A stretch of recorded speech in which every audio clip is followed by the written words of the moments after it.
जय हिंद साथियों। आज हम बताने वाले हैं यूपी पुलिस के 17 फरवरी की पहली पाली की हिंदी के प्रश्नों को। आप इनसे मिलान कीजिए कि आपके कितने प्रश्न सही हैं, कितने गलत हैं। आइए इनको समझते हैं।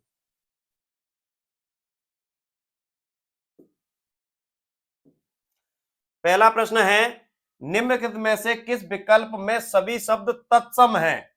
तो इसका सही जवाब है नव्य स्वर्णकार। नलिन और राजीव शब्द निम्नलिखित में से किस शब्द के पर्यायवाची हैं? तो ये है कमल के। किसके हैं?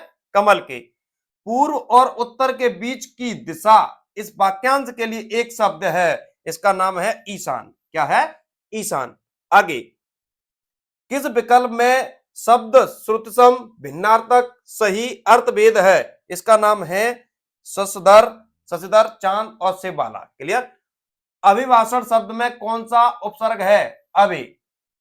रक्त रंजित शब्द में कौन सा समास है? तत्पुरुष समास। कौन सा? तत्पुरुष समास।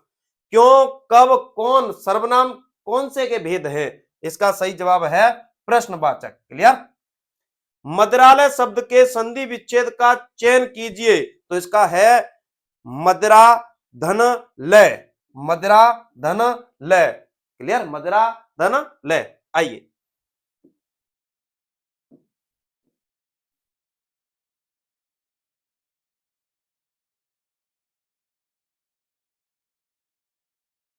चलिए।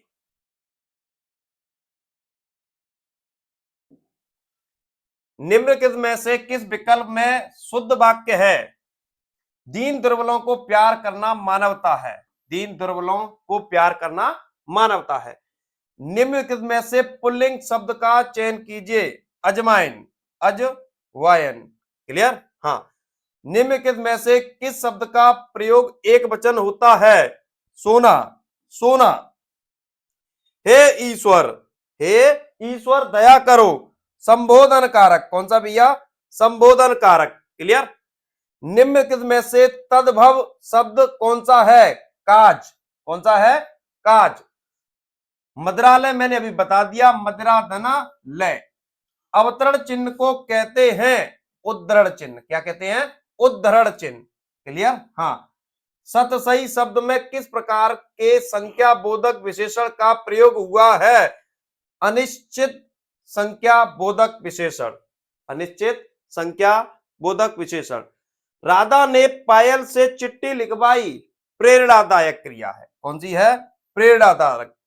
चिल्लाहट में कौन सा प्रत्यय है? आहट। कौन सा है? आहट।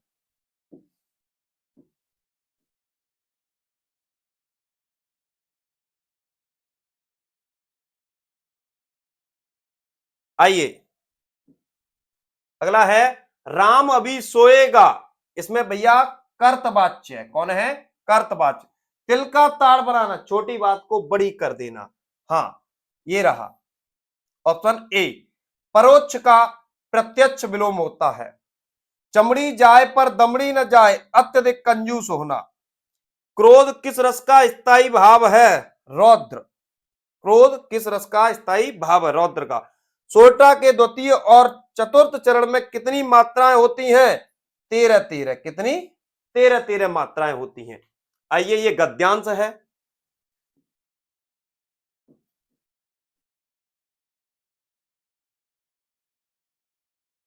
गद्यांश हमें पढ़ना नहीं है, सिर्फ हमें तो प्रश्न मिलाने हैं, हमारा सही है या गलत।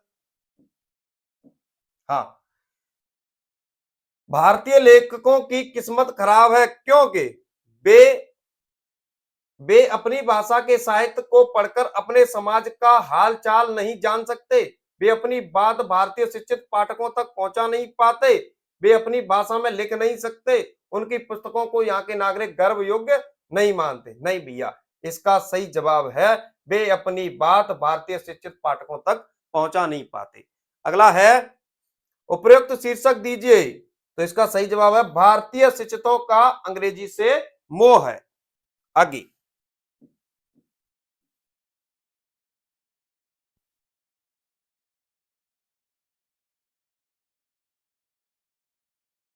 आइए। भारत का भारत का सुशिक्षित समाज कौन सा साहित्य पढ़कर संतुष्ट हो जाता है? अंग्रेजी। इसका सही जवाब क्या है? अंग्रेजी। भारतीय भाषाओं के साहित्य के प्रति समाज के किस वर्ग में अरुचि की भावना है? सुशिक्षित। सुशिक्षित। आगे, भारतीय भाषाओं के लेखक अमेरिकी, यूरोपीय तथा चीन, बर्मा, जापान के लेखकों से भी हीन हैं, क्योंकि उनके साहित्य को भारत के सुशिक्षित लोग नहीं पढ़ते। वे अंग्रेजी के मोह से ग्रस्त हैं। उनके साहित्य को भारत में नहीं पढ़ा जाता। उनमें स्वभाव के प्रति गौरव नहीं है। बताइए। तो इसका सही जवाब है, उनके साहित्य को भारत के सुशिक्षित लोग नहीं पढ़ते। आगे, मीराबाई किसकी शिष्या थी? तो इसका जवाब है संत रैदास की। किसकी? रैदास की।